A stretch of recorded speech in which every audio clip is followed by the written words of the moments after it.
Okay, so what's the message? Not sure. What fucking good are you? You okay? He's mocking me. Relax, bro. Sorry. Tutur kata yang lembut, sikap yang manut dan perawakan yang kaku membuat Dexter menjadi psikopat sempurna. People think it's fun to pretend you're a monster. Me, I spend my life pretending I'm not. Yang mereka kenal, Dexter hanyalah kutu buku yang bekerja sebagai forensik untuk kepolisian Miami Metro. Yang tidak mereka kenal, Dexter adalah pembunuh berantai. Uniknya, dia hanya membunuh mereka yang kebal hukum. Terdengar dramatis, tapi tunggu dulu. Tujuan utama Dexter bukanlah untuk menumpas kejahatan, tapi untuk memenuhi kepuasan psikisnya. Menariknya, Dexter nggak memiliki perasaan atau nurani. Dia nggak percaya Tuhan, dosa, atau spiritual apapun. Dia menggunakan kode sebagai panduan dalam setiap aksinya. Kode yang membuatnya berbeda. Kode yang membuatnya tak terlihat, tak tertangkap. I'm a very neat monster. Well, ini adalah sebuah series yang berjudul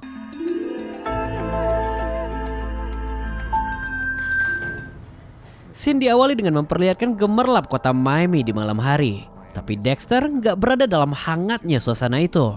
Dia mencari seorang pendeta bernama Mike Donovan, seseorang yang telah dia awasi cukup lama.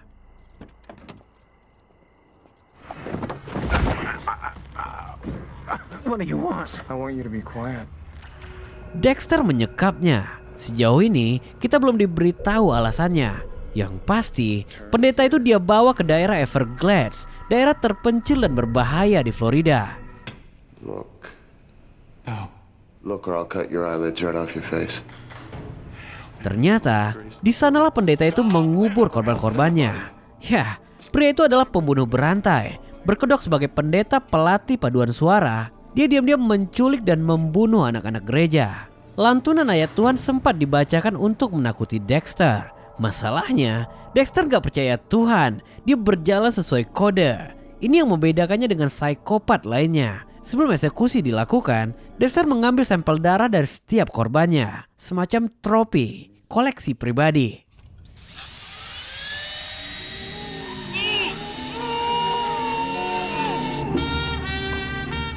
Selamat datang di kehidupan Dexter Morgan. Pada dasarnya, Dexter sendiri gak mengetahui bagaimana kepribadiannya terbentuk. Dia hanya tahu bagaimana cara memasukkannya, terutama dalam kehidupan sosial. Dexter dibesarkan oleh orang tua asuh yang sangat mencintainya, Harry dan Doris Morgan, yang kini telah tiada. Selain menjadi ayah, Harry juga berhasil menjadi teman baik Dexter. Dia mengetahui keunikan Dexter. Sejak kecil, Dexter senang membunuh hewan tanpa alasan.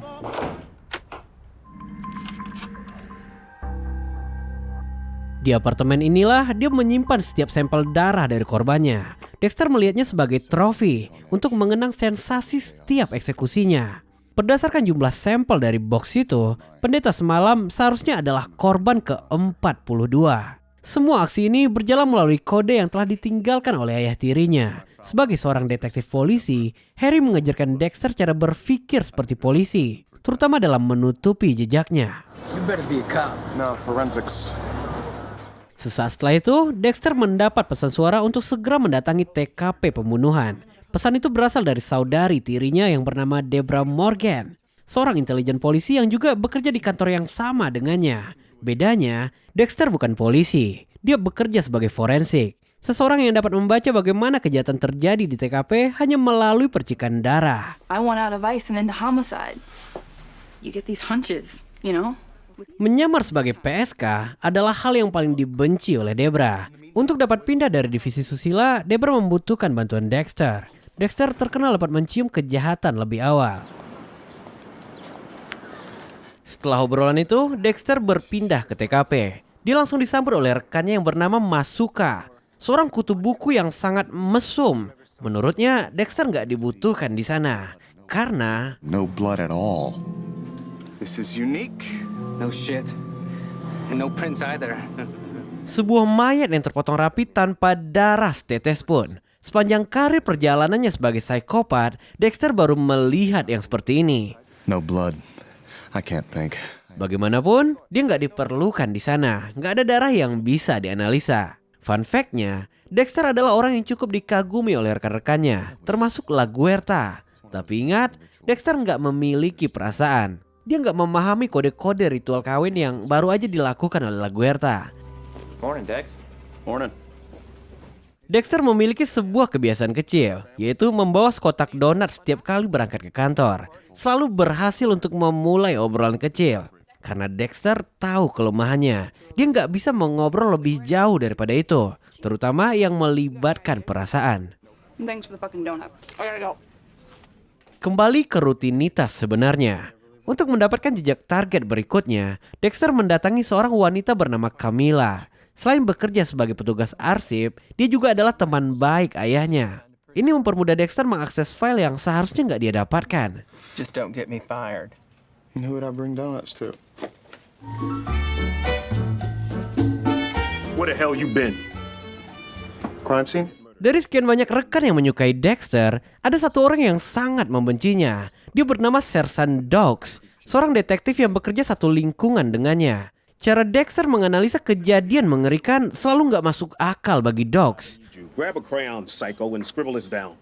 Baginya, Dexter nggak terlihat seperti manusia normal. Aneh aja, meskipun dia nggak punya bukti untuk mendiskreditnya, yang pasti kebencian Dogs pada Dexter sangatlah personal. So this killer used a sword? Scene pun berpindah ke TKP. Untuk pertama kalinya kita melihat bagaimana cara Dexter bekerja. Setiap percikan darah yang ada di tembok ataupun lantai dianalisis secara mendetail. Setelah mendapatkan polanya, Dexter akan mengkalkulasi gaya fisikanya. Hebatnya, ini akan membuat Dexter mendapatkan informasi dengan apa korbannya dibunuh, sepanjang apa pisaunya, seberapa cepat pukulannya dan dari mana arah tembakannya, dengan sangat akurat. This guy, Jamie Jaworski. Selesai dari pekerjaannya, Dexter mulai melakukan pemantauan pada target berikutnya. Dia adalah Jamie Jaworski, seorang petugas valet yang memadu kasih dengan seorang wanita anak 2. Sayangnya, wanita itu kini menghilang. Jamie sempat diinterogasi, tapi pengacara berhasil membebaskannya. Sesuai kode Harry, Dexter pertama-tama perlu memvalidasi dugaannya. Siang itu juga, dia diam-diam memasuki kediaman Jamie. Animals don't like me, especially dogs. Tanpa kesulitan, kejahatan terpampang jelas di kamarnya. Imajinasi seksual yang menyimpang merubah Jamie menjadi kejam. Ini membawa Dexter kembali throwback ke masa kecilnya. Momen di mana dia merencanakan pembunuhan manusia pertamanya. Disinilah Harry sepenuhnya menyadari bahwa Dexter mengalami gangguan mental psikopati. Come here.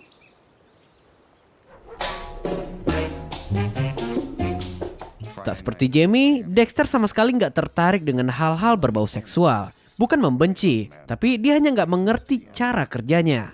But I have to play the game. And after years of trying to look normal, I think I met the right woman for me. She's perfect because Rita is, in her own way, as damaged as me. Tapi untuk tetap terlihat normal, Dexter mengencani seorang wanita. Dia bernama Rita, seorang wanita korban KDRT yang pernah diselamatkan oleh Debra. Suaminya adalah pecandu yang berkali-kali memperkosa dan memukulinya. Trauma seksual yang dialami Rita tentu sangat sempurna untuk situasi Dexter. Needless to say, I have some unusual habits, but not her. Sialnya, di kehangatan kencan itu Dexter melihat sekumpulan polisi yang tengah memenuhi TKP. Dexter segera mendatangi mereka dan lihat apa yang dia temukan.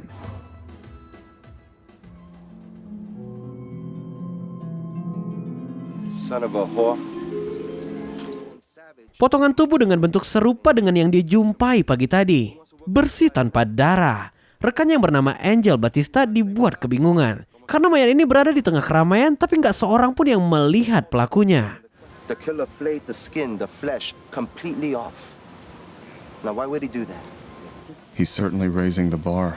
Damn, this guy is good. Hingga saat mengantarkan Rita pulang, Dexter nggak berhenti memuji karya seni itu.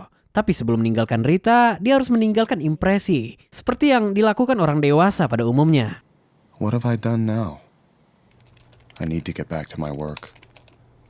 Sesampainya di apartemen, Dexter langsung menelusuri website milik Jamie Jaworski. Ternyata, selain memenuhi hasratnya, Jamie juga menjual video khusus pemerkosaan di website pribadinya. Bodohnya, Jamie memperlihatkan tatonya di dalam video itu.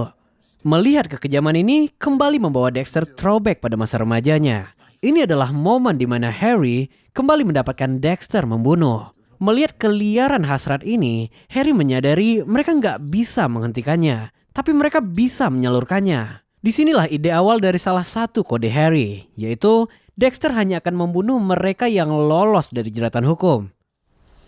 Use it for good. But of course you have to learn how to spot them. But I can teach you. Persiapan adalah salah satu kode Harry yang terpenting. Gak boleh ada detail yang terlewatkan. Disinilah untuk pertama kalinya kita melihat Dexter menyiapkan ruang eksekusi untuk mangsa buruannya. Duct tape, necessary tools of the trade. Sesaat setelah itu, Dexter menemui Debra. Debra ingin Dexter membantunya keluar dari jeratan LaGuerta.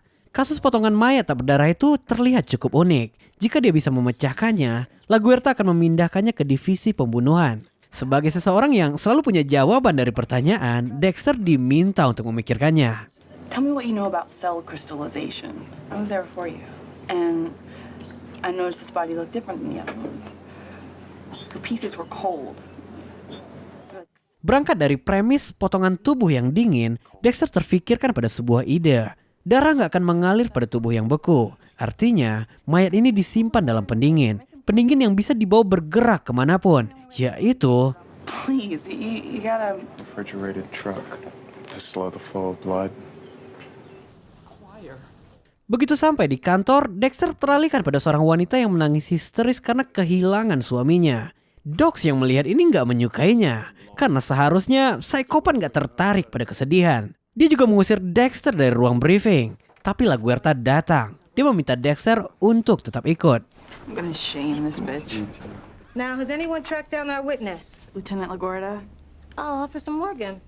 Inilah saatnya Debra Morgan bersinar. Di saat LaGuerta masih sibuk mencari saksi atas temuan tubuh itu, Debra membawa sesuatu yang berbeda, lebih spesifik. On the last victim, I'd like to check and see if any refrigerated truck that could cause that kind of tissue damage. Let's keep looking for the witness, okay? But just keep talking to... Respon LaGuerta membuat Debra terpojok. Ini seketika membuatnya kehilangan percaya diri. Sebenarnya ini bukan tentang idenya, melainkan siapa yang berbicara. Sialnya, perlakuan LaGuerta ini berbeda terbalik kepada Dexter, yang akhirnya membuat Debra berasumsi, Oh my god! Deb, wait. It had nothing to do with drugs. LT, this is a waste of our damn time. Since everyone agrees the Sementara itu di ruangan berbeda, Dexter mematahkan teori Docs tentang TKP penuh darah yang sebelumnya dia teliti. Dexter punya argumen yang sangat kuat di sini, yang tentunya membuat Docs semakin membencinya. I'm watching you, motherfucker.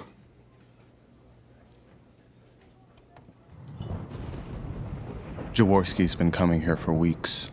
Singkat cerita, sampailah pada malam harinya. Jaworski mendatangi gedung tua yang sama selama berminggu-minggu untuk mencuri pipa. Tempat yang sama dengan ruang eksekusi yang telah disiapkan Dexter sebelumnya.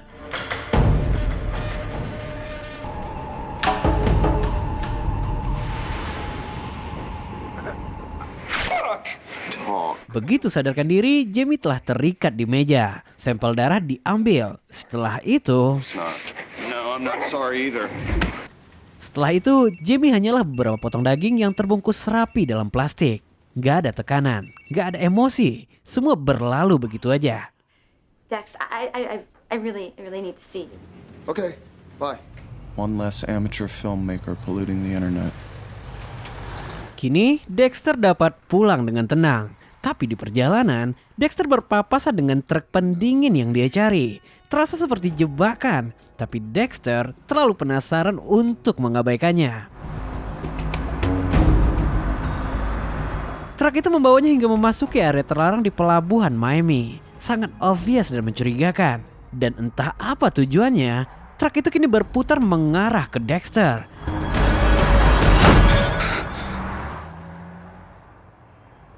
Yap, tempat itu seketika menjadi crime scene. Entah psikopat macam apa, dia melempar kepala manusia tepat ke mobil Dexter.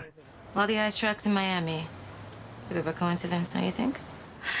Ini terlalu nyata untuk sebuah kebetulan. Untungnya, LaGuerta terobsesi dengannya. Secara nggak langsung, temuan ini menyelamatkan Debra karena LaGuerta nggak bisa lagi membantah idenya. Selain itu, analisa Dexter siang tadi terbukti benar. Docs telah menangkap pelakunya. Tapi tetap, Docs akan tetap membencinya. Good night, Lieutenant.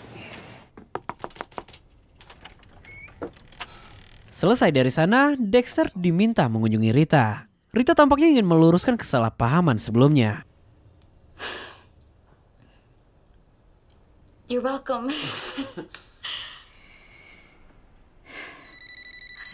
It could be the kids. Beruntunglah anak-anak menelpon, karena pada dasarnya Dexter juga nggak siap untuk ini. I gotta go get them. Begitu kembali ke apartemennya, Surprise belum selesai mendatanginya. Boneka kepala Barbie secara misterius tertempel di kulkasnya. Kali ini dia benar-benar tengah diawasi. Tapi Dexter nggak terlihat ketakutan sama sekali. Karena yang dia pahami, ini adalah pesan ajakan bermain. Hey, wanna play? I really, really do.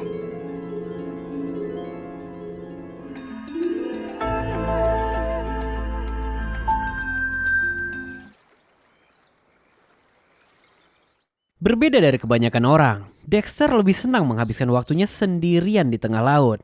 Dia lebih senang berpikir daripada berbincang. Terlebih lagi, ada banyak teka-teki yang saat ini perlu dia pecahkan. Hey. Bagels, brother, let me in. Berbeda terbalik dengan saudarinya, Debra sangat senang merecoki Dexter. Meskipun dingin dan cenderung menghindari percakapan intim, Dexter tetaplah orang favorit untuk adiknya. And how long have you been doing blood spatter analysis, Mr. Morgan? Almost 12 years. You've been involved in quite a few cases then, 2,103. give or take. No, 2,103. Setelah kejadian pelemparan kepala yang dialami, Dexter perlu datang untuk bersaksi di pengadilan. Pengadilan adalah tempat yang paling menakutkan untuk sebagian orang. Bisa juga menjadi tempat yang paling menyedihkan. Seperti yang dialami keluarga Malang yang kehilangan putranya akibat tabrak lari yang dilakukan oleh seorang pria mabuk. Dexter mungkin gak bisa merasakan kesedihan yang sama, tapi dia bisa melihat. Dia melihat ketidakadilan dan kesempatan karena hukum gagal menjerat pria itu. It's just a matter of time before we see how far Matt Chambers' crocodile tears will get him. But until then... Tapi sebelum menambah kehektikan baru, Dexter perlu kembali ke rutinitasnya sebagai forensik. Melihat mayat terkapar adalah sesuatu yang sangat normal bagi Dexter. Saat ini yang menarik perhatiannya adalah LaGuerta yang gak kunjung berhenti menggodanya. So, best guess, originating point is a westbound causeway? Analisa inilah yang menjadi petunjuk awal kemana polisi harus bergerak. Yang menarik dari mayat itu bukanlah cegukan kematiannya, melainkan daging yang ada di mulutnya yang adalah... Call me crazy, Angel, but I think this is human flesh. His name is Ricky Simmons. Hanya butuh beberapa saat, polisi berhasil mengidentifikasi mayat itu. Mayat itu bernama Ricky, seorang polisi. Docs mengenalnya. Bersama LaGuerta, mereka mendatangi rumah duka untuk berbelasungkawa. Tapi yang mereka temukan... Ya, mereka menemukan istri korban yang telah kejang akibat luka sayatan di lehernya. Bisa dikatakan, seseorang di luar sana tengah mengincar keluarga polisi. Kejadian ini adalah penghinaan bagi kepolisian. Dugaan awalnya, penyamaran Ricky terbongkar. Mengingat dia ditugaskan mengawasi keluarga kartel Charles Guerrero. Sebagai forensik, Dexter hanya bisa diam dan mengamati. Tapi tentu saja dia menyimak. Mengacu dari pola cipratan darah yang tersebar di tembok dan lantai, Dexter melihat kejanggalan. Good work, Angel. Well, actually, it was Dexter. Sergeant. Can't stop, must check. Di malam harinya, Dexter kembali berkunjung ke rumah kekasihnya. Selain Rita, dia juga mendapatkan sepasang bocil yang sangat mencintainya. Tell me about your day. Lately, the thing that surprises me most about Rita is... Setelah 6 bulan berjalan, Dexter dapat merasakan kenyamanan bersama Rita. Rasa nyaman yang justru dia takutkan. Karena orang seperti Dexter gak bisa terlalu dekat dengan seseorang. Dan scene pun berpindah pada keesokan paginya. Dexter dibangunkan oleh suara panggilan telepon dari Debra. Dengan sangat antusias, Debra mengabarkan bahwa dia menemukan truk es yang mereka cari. Opened up. Is this the one you saw? I feel like a kid at his own surprise party. This is the same truck. It's hard to say, it all happened so fast. Terasa semakin jelas bagi Dexter. Psikopat misterius ini tengah mempermainkannya. Seperti sengaja meninggalkan jejak untuk diburu. Meski begitu, Dexter harus stay on karakter. Dia nggak boleh terlihat tahu terlalu banyak. There are 206 bones in the human body. He could have left any one of them. but he gave us exactly what we need to identify the victim. Penemuan ini mendapat pujian dari Kapten Matthew. LaGuerta diminta untuk menyampaikan pujiannya pada Debra. Tapi alih-alih memujinya, dia malah menyerang Debra karena bergerak tanpa sepengetahuannya. You pull a stunt like that again, it won't matter who your father was. Okay? Sesampainya di kantor, Dexter dan rekan-rekannya meneliti bongkahan es yang mereka temukan. Warna kuku dan potongan jari itu sama persis dengan yang dikirimkan ke apartemennya. Kini semakin jelas bahwa semua kegilaan ini adalah pesan personal untuknya. What's this sick son of a bitch trying to tell us? Not us. Me. She's still in surgery. Sementara itu, kasus penyerangan keluarga polisi terus dikembangkan. Dari hasil pengujian DNA, detektif Angel Batista menemukan kecocokan pada seorang pria Latin bernama Norberto Carfantes. Dia adalah pembunuh bayaran yang bekerja untuk seorang mafia bernama Carlos Guerrero. Langsung detik itu juga, Dogs melakukan penyergapan.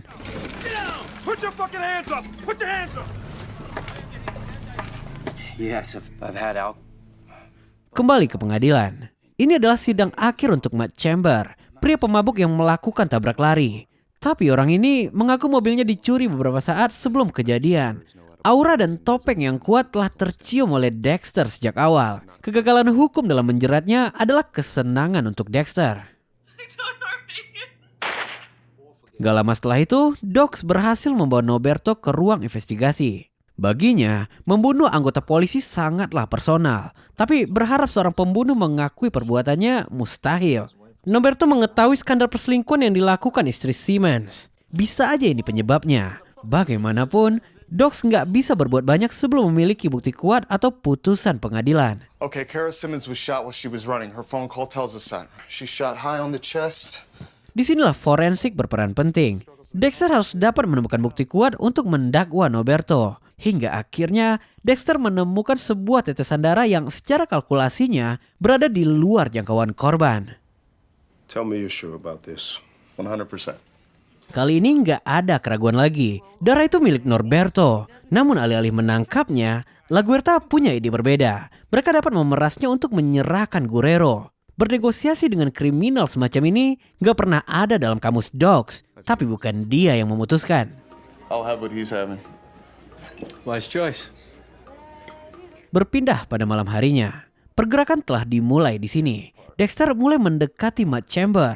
Untuk urusan basa-basi, Dexter telah lama mempelajarinya. Apalagi bahasanya tentang wanita, bukan laki-laki jika tak tertarik. This one's on me.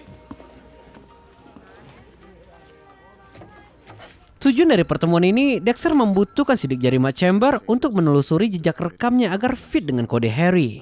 Dan instingnya nggak pernah bohong. Matt Chamber terlibat beberapa kali pembunuhan tabrak lari, memanfaatkan celah hukum dengan mengubah identitasnya dan berpindah-pindah. Ruang eksekusi kini disiapkan. Matt Chambers, Miami is your last stop. Sebelum eksekusi dilakukan, Dexter perlu menghadiri janji double date karena Debra ingin memperkenalkan pacar barunya. Yang kita tahu, Dexter hanya tertarik pada darah dan psikopat. Alih-alih menghangatkan suasana, pandangannya terus teralihkan pada Guerrero yang kebetulan berada di lokasi yang sama. Untungnya, Rita mengambil peran untuk menghangatkan suasana yang canggung. Off your ass, Cervantes. Hands behind your back, walk backwards. Tanpa disadari seorang pun, Norberto dikeluarkan dari sel untuk menemui seseorang. Suasananya cukup normal di sini. Sebelum akhirnya... This is for Mr. Guerrero. Setiap kali berkunjung ke rumah Rita, Dexter punya kebiasaan untuk mendongengkan dua bocil yang terus mengikutinya. Kini tertinggal mereka berdua. Kita tahu Dexter nggak memiliki hasrat itu. Untuk membuat hubungan terasa normal, Rita mencoba memulainya. That's okay. Tapi trauma itu terlalu kuat untuk dilawan. Rita berusaha terlihat normal di mata Dexter, sedangkan Dexter menginginkan traumanya. Ini cukup awkward, tapi Dexter berhasil menghandlenya tanpa membuat Rita nggak nyaman. I can't believe I found the one good, truly decent man left on the planet. Was found dead in a basement hallway of the Miami Metro Jail. Di keesokan harinya, Miami Metro dikagetkan oleh berita penikaman yang membunuh Norberto, yang artinya mereka kehilangan akses untuk mendapatkan Guerrero. The victim was already dead when she was Di waktu bersamaan, Debra telah menemukan korban pemilik jari warna-warni yang sebelumnya mereka temukan. Korban itu lagi-lagi wanita penghibur, wanita tak berdaya. Debra biasanya menggunakan topeng untuk menyembunyikan kesedihan, sedangkan Dexter menggunakan topeng untuk memperlihatkan kesedihan. Di kala obrolan ini, Debra mendapat panggilan untuk mendatangi ruang LaGuerta. Di bawah perintah Matthews, LaGuerta diminta untuk mengucapkan, The captain believes you should be reassigned from vice to homicide. Thank you, sir. yes, Debra resmi dipindahkan ke divisi pembunuhan. I hope you know what you're doing. I promoted you, didn't I? Burn the oil. Hingga malam harinya, Dox masih belum berhenti menyelidiki pembunuh Simmons. Dia nggak terima ada seseorang yang memburu polisi. Itu alasan formalnya. Alasan nggak formalnya, We should want this right. What were you thinking? Dox ternyata adalah selingkuhan dari istri Ricky Simmons. Persis seperti yang diucapkan Norberto. Ini melanggar kode etik. Take point on Guerrero. Thanks. Di malam yang sama, Dexter akan segera memulai eksekusinya. Sialnya, Debra mengirimkan pesan Arjen bahwa Dexter harus segera datang menemuinya. My little sister's all grown up and transferred to homicide. Yah, itu hanyalah sebuah makan malam untuk merayakan keberhasilannya. Perlu diketahui, Debra ini memang punya sifat heboh dan lebay. Tapi di dalam dirinya, Debra adalah polisi yang baik. Minusnya hanya sangean aja. Sikap inilah yang membuatnya tertipu oleh pacar sebelumnya yang ternyata adalah suami orang. Di momen ini, Dexter kembali melihat keberadaan Guerrero. Kebebasan yang dimiliki Guerrero memiliki relevansi dengan situasi yang pernah dialami oleh ayahnya. Yang dia ingat, ketidakadilan bisa diperbaiki. Di momen itu juga, Dexter melakukan penguntitan. Dalam kode ayahnya, ini disebut sebagai double check atau pemastian. Nature calls. All the planning, the making sure. Fuck you looking at?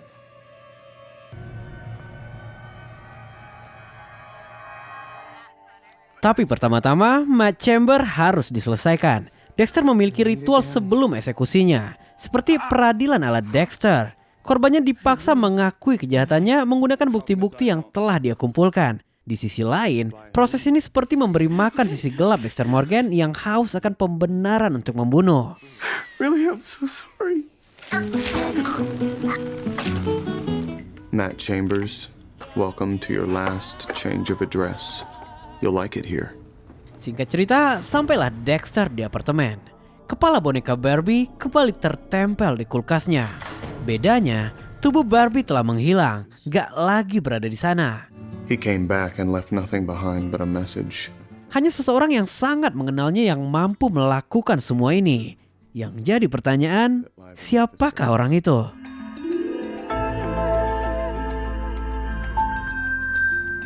Miami's full of good cops. A lot of them here today. Most people have a hard time dealing with death, but I'm not most people. Really, I just don't understand all that emotion. In those cases, shades come in handy. Selesai dari upacara pemakaman, Dexter mulai melirik target selanjutnya. Setidaknya, Miami melepaskan 25.000 orang tahanan setiap tahunnya. Dexter hanya menginginkan mereka yang berhasil mengalahkan sistem. Salah satunya pemuda bernama Jeremy Downs. Ditahan 4 tahun dengan tuduhan pembunuhan tak berencana. Tapi dari kacamata Dexter, penikaman yang dilakukan Jeremy adalah karya seniman muda. Dia menargetkan bagian krusial seperti arteri utama. Cukup psikopat untuk sebuah pembunuhan tak berencana. All I had to do was circle my calendar and wait. Lemonade for my sweaty workers? Di keesokan paginya, Dexter kembali menghabiskan waktu bersama Rita. Namun seorang pria asing datang. Dia mengaku bahwa Paul, suami tergugat cerainya, masih memiliki hutang narkoba dengan pria itu. Sebagai gantinya, pria itu menginginkan mobilnya. Ancaman ini diucapkan tepat di hadapan Dexter. Look, you want, I could go in the house, throw your furniture around, make a real mess, but what? Think you can take me with your little red shovel? Gak ada yang terjadi. Ketenangan dan kestabilan emosi adalah kunci yang membuat Dexter tetap on track. Rita gak ingin Dexter memperpanjang masalah ini. Karena dia gak ingin lagi berurusan apapun yang menyangkut suaminya. Mengingat perceraian telah diajukan. Come on, let's go outside and enjoy this beautiful day. Beberapa saat setelah itu, sampailah Dexter di kantor. Dia meneliti berkas baru, ditemani oleh 2 orang rekannya, Angel dan Masuka. Bedanya, Dexter menggunakan pendekatan ilmiah dalam menganalisa, sedangkan mereka menggunakan pendekatan seksual. Branca? Si socio, she knows. Di waktu bersamaan, Debra datang mengabarkan bahwa truk es pembunuh atau yang selanjutnya kita sebut dengan Ice Truck Killer kembali muncul meninggalkan jejak. Look at that. The miracle on ice. Stunning. You alright, Dexter? Kali ini, pria misterius itu kembali menaikkan standarnya. Dia menempatkan potongan mayat tak berdarah itu di tengah-tengah stadium. What do you think he's trying to tell us? To show us what he's capable of doing. Angel dan Masuka melihat kekejaman. Dexter melihat kekaguman. Kabar buruknya, PSK yang menjadi korban adalah teman baik Debra saat masih menyamar. Yang artinya, pembunuh ini juga telah mengawasi Debra. Somebody who was here last night saw something. Satu-satunya yang dapat memberikan petunjuk adalah petugas jaga malam. Masalahnya, dia juga ikut menghilang, teman-teman. Debra berencana untuk mendatangi lokasi prostitusi untuk mencari informasi mencurigakan. Tapi anehnya, LaGuerta nggak mendukung ide itu. Don't come back without any information. Untungnya Dox berhasil mengintervensi untuk membuat LaGuerta tetap objektif. Bicara tentang objektif, Dexter memilih untuk gak melirik ke arah Ice Truck Killer. Selain gak ada darah, orang ini tampaknya juga berada di luar kemampuannya. Tapi Jeremy sangat objektif berada di radarnya. Investigasi rahasia pun dimulai. Easy, kid. What the fuck are you doing, boy? Melihat sosok Jeremy mengingatkan Dexter pada masa remajanya. Dikala itu, Dexter telah sepenuhnya terbuka pada Harry. Dia mulai terfikir bagaimana rasanya membunuh seseorang. Untuk meredam buasnya hasrat ini, Harry biasanya langsung mengajak Dexter berburu hewan besar. Really? Put the poor animal out of its misery.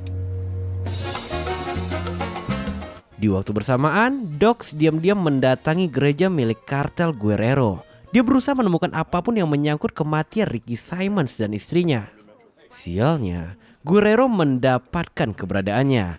Ancaman serius terucap di sini. Tapi Dox seperti nggak takut apapun jika itu tentang kebenaran. You don't play by the rules, Guerrero. Why should I?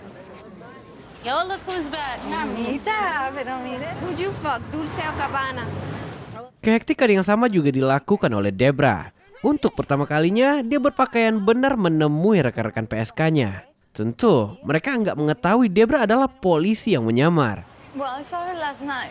And then she got into a car and never came back. The old station wagons that have like wood panels on the side. Mulut para PSK ini sama sampahnya dengan Debra. Gak heran kenapa mereka bisa begitu akrab.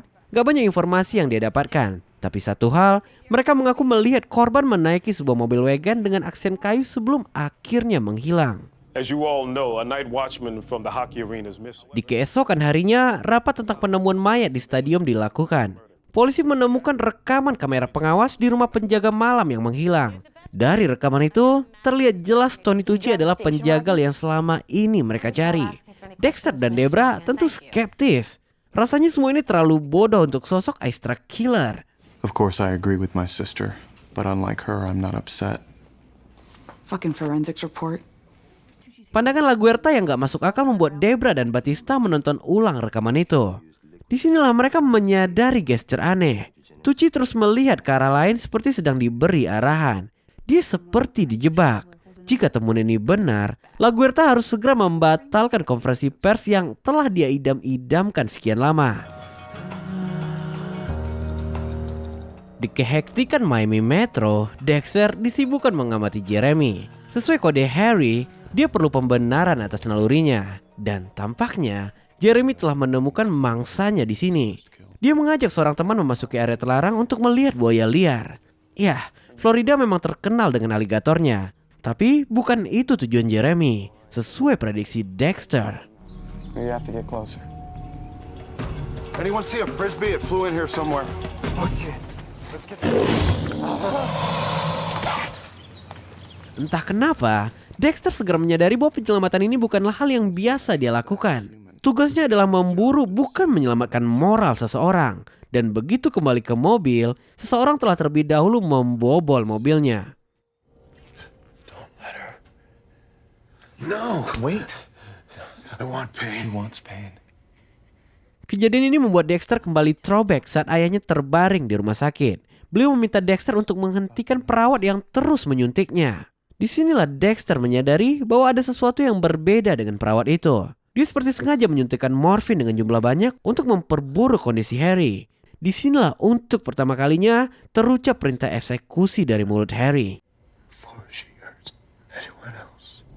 See the look on his face? Like he's scared, like he has a gun pointed at him? What does Lieutenant LaGuerta say about all this?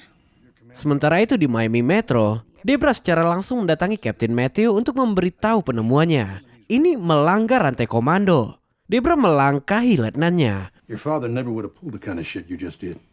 Tapi Captain gak tinggal diam. Dia segera meluruskannya. LaGuerta diminta untuk gak mengabaikan informasi hanya demi karir politiknya.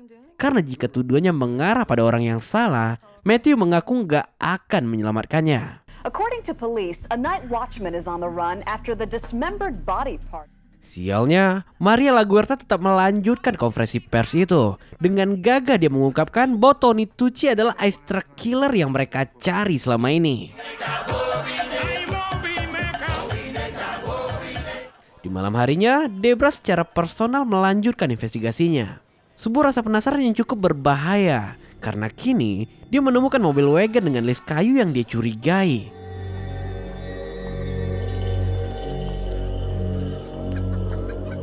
Sorry. Ya, itu hanyalah pasangan parubaya yang tengah menikmati Miami di malam hari. Di malam yang sama, Dox menerima tawaran party dari koleganya. Bedanya, ini bukanlah party alkohol pada umumnya, melainkan ini adalah party penyerangan pada Guerrero, balasan atas kematian kolega mereka. This ain't the way, man. How the hell not?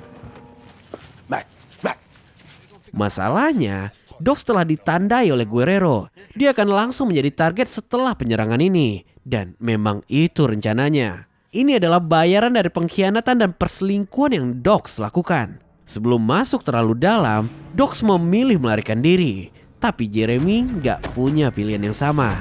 Dexter mendapatkannya. Gertakan dan ancaman ketakutan yang keluar dari mulut Jeremy membuat Dexter menyadari satu hal. Penikaman yang dilakukan Jeremy adalah balasan pada pedofil yang telah memperkosanya. Jeremy membunuh penjahat, sama sepertinya. Ini di luar kode Harry. Dexter harus melepaskannya. Wait, is that all? Mr. Tinker?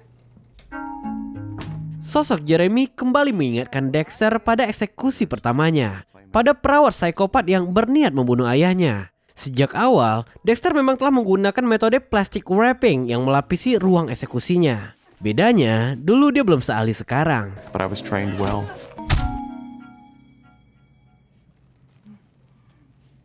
Sama seperti psikopat lainnya, perawat itu juga mengumpulkan trofi pembunuhannya menggunakan semacam album foto. Scream and lose a tongue. Disinilah untuk pertama kalinya Dexter menemukan kenikmatan dalam ritual eksekusinya, terutama saat mendengar kalimat pembenaran yang diucapkan korbannya.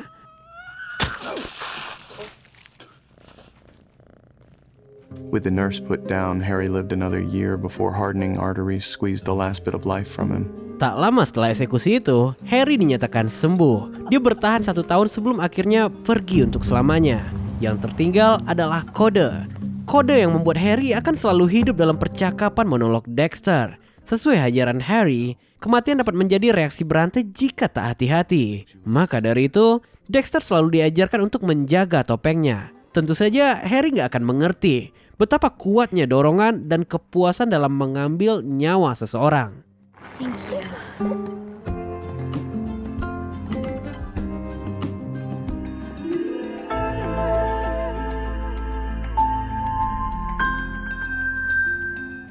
Di episode selanjutnya, Ice Truck Killer kembali melakukan teror pada Dexter. Anehnya, pembunuh misterius ini mengirimkan potongan tangan di lokasi yang familiar. Lokasi yang sama di mana ayahnya pernah mengambil foto keluarga mereka puluhan tahun lalu. Dengan ini bisa disimpulkan bahwa pembunuh misterius ini mengenal Dexter dengan sangat baik. Well, kita akan temukan jawabannya di episode selanjutnya.